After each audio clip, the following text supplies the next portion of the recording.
Mantan Menteri Sosial Juliari Peter Batubara divonis 12 tahun penjara dan denda 500 juta rupiah subsidi 6 bulan kurungan oleh Majelis Hakim Pengadilan Tindak Pidana Korupsi Jakarta. Majelis Hakim juga mencabut hak politik Juliari untuk dipilih dalam jabatan publik selama 4 tahun. Kader PDI Perjuangan ini juga diminta membayar uang pengganti sebesar 14 miliar rupiah subsidi 2 tahun penjara. Untuk membahasnya lebih dalam, kita sudah terhubung melalui sambungan Zoom dengan Kurnia Ramadana, peneliti ICW. Selamat sore Mas Kurnia.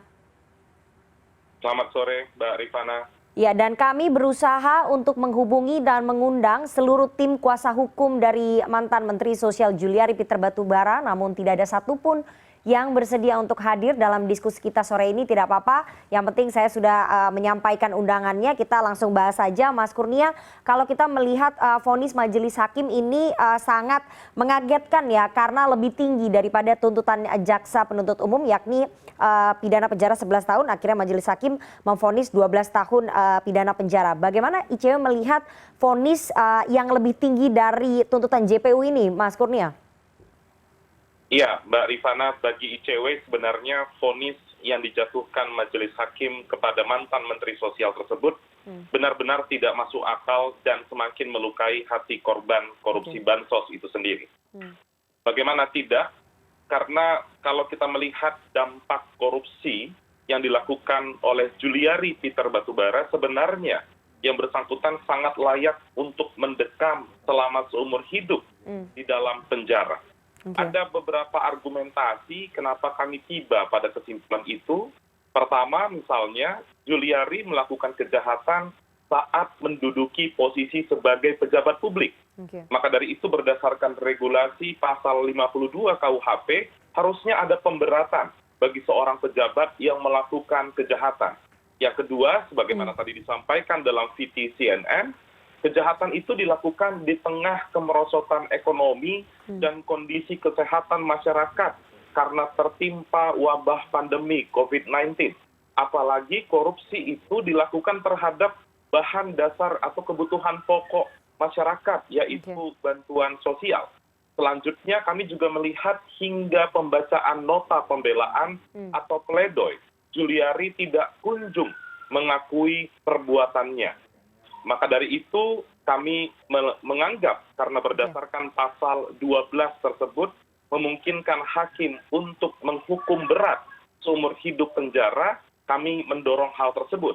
Namun justru hakim hanya memvonis 1 tahun di atas tuntutan penuntut umum. Dan kami yakin vonis rendah ini tidak mungkin dibanding oleh KPK karena KPK sebenarnya menginginkan hukuman yang lebih rendah kepada Juliari Peter Batubara. Itu, Mbak Rifana. Artinya ini sudah di atas ekspektasi dari KPK, tapi ini tidak di atas ekspektasi kita sebagai masyarakat yang dirugikan atas kasus korupsi bansos, begitu ya Mas Kurnia ya?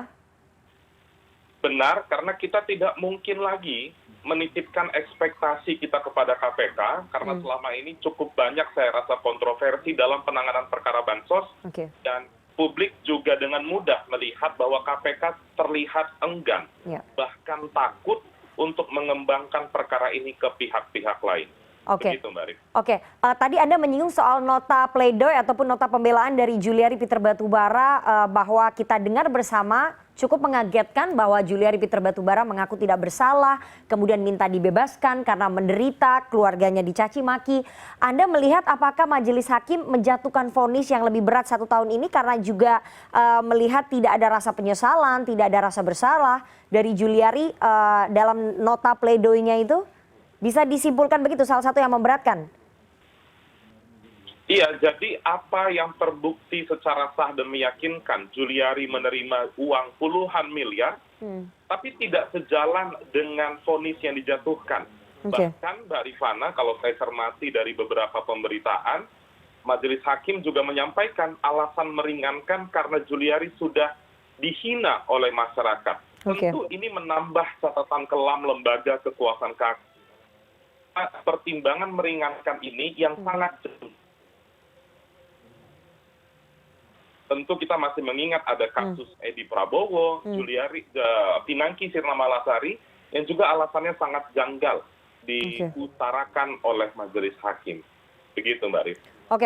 Kita tahu juga bahwa majelis hakim menjatuhkan pidana yakni mencabut hak politik Juliari untuk dipilih selama 4 tahun. Kalau kita berkaca di sidang kasus korupsi sebelumnya, mantan Menteri KKP Edi Prabowo juga dicabut hak politiknya. Apakah pencabutan hak politik dari 2 orang pejabat tinggi ini, 2 orang mantan menteri ini sebetulnya menunjukkan perbaikan ataupun menunjukkan konsistensi Majelis Hakim Pengadilan Tindak Pidana Korupsi di dalam sistem peradilan kita, Mas Kurnia?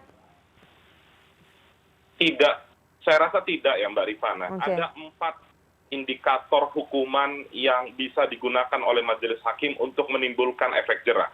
Tentu 4 hal tersebut harus maksimal. Baru kita bisa tiba pada kesimpulan Majelis Hakim sudah berpihak pada korban atau kepada pemberantasan korupsi. Okay. Mulai dari pemidanaan penjara yang tinggi, denda, uang pengganti, dan pencabutan hak politik. Kalau kita kritisi lebih lanjut, sebenarnya memungkinkan bagi Majelis Hakim untuk memperberat pencabutan hak politik hingga 5 tahun, karena itu batas yang disampaikan oleh Mahkamah Konstitusi. Jadi 4 tahun itu kami anggap juga belum cukup untuk memberikan efek jerah bukan hanya kepada Juliari, tapi putusan ini menjadi pesan penting bagi pejabat publik lain untuk tidak memanfaatkan pandemi COVID-19 sebagai bancakan korupsi. Sayangnya pengadilan gagal dalam memberikan pesan itu. Oke, Mas Kurnia, selain itu Majelis Hakim juga meminta Juliari membayar uang pengganti 14 miliar rupiah. Tapi ini kita tahu bahwa Juliari diduga menerima suap 32,4 miliar rupiah. Apakah kemudian ini setara ataupun bisa mengganti apa yang sudah didapatkan oleh Juliari Peter Batubara dan merugikan negara? Karena suapnya 32 miliar tapi membayar uang penggantinya hanya 14 miliar, Mas Kurnia. Ya, Mbak Rifana, 32 miliar itu hanya sebagian kecil dari puzzle-puzzle yang terlihat dalam kasus ini. Maka dari itu ICW sejak awal mendorong KPK untuk mengungkap puzzle-puzzle lain dalam perkara ini karena kami yakin jumlahnya masih sangat besar. Apalagi tadi Mbak Rifana sampaikan uang penggantinya juga sangat rendah. Tentu problem aset recovery menjadi hal krusial di sini karena belum terlalu terlihat dalam putusan Juliari Peter Batubara. Oke, Mas Kurnia, terakhir bahwa Juliari Peter Batubara belum memutuskan apakah ia akan banding, masih pikir-pikir, tapi kalaupun dia kemudian memutuskan untuk banding, apa yang harus kita waspadai dan kita kawal bersama, Mas Kurnia? Ada kasus Jaksa Pinangki Sirna Malasari yang kita bisa menjadi alarm bagi masyarakat untuk melihat proses hukum hari ini. Tatkala Majelis Hakim di tingkat pengadilan negeri sudah memutus misalnya di atas 10 tahun, maka kekhawatiran itu muncul. Apakah ada diskon hukuman kembali dalam proses persidangan pengadilan tinggi? Itu yang menjadi kekhawatiran kami hari ini agar bisa dipikirkan lebih lanjut, evaluasi di internal Mahkamah Agung untuk tidak terus-menerus menghukum ringan pelaku korupsi. Begitu. Oke, kita tunggu nanti bagaimana babak berikutnya dari kasus korupsi Bansos dan juga nasib dari mantan Menteri Sosial Juliari Peter Batubara. Apakah akan mengajukan banding atas vonis dari Majelis Hakim? Kita akan kawal bersama nanti kalaupun banding di Pengadilan Tinggi. Terima kasih sekali peneliti ICW Mas Kurnia Ramadana atas waktunya kepada CNN Indonesia Newsroom sore hari ini. Saya selalu Mas Kurnia. Terima kasih Mbak Rifana.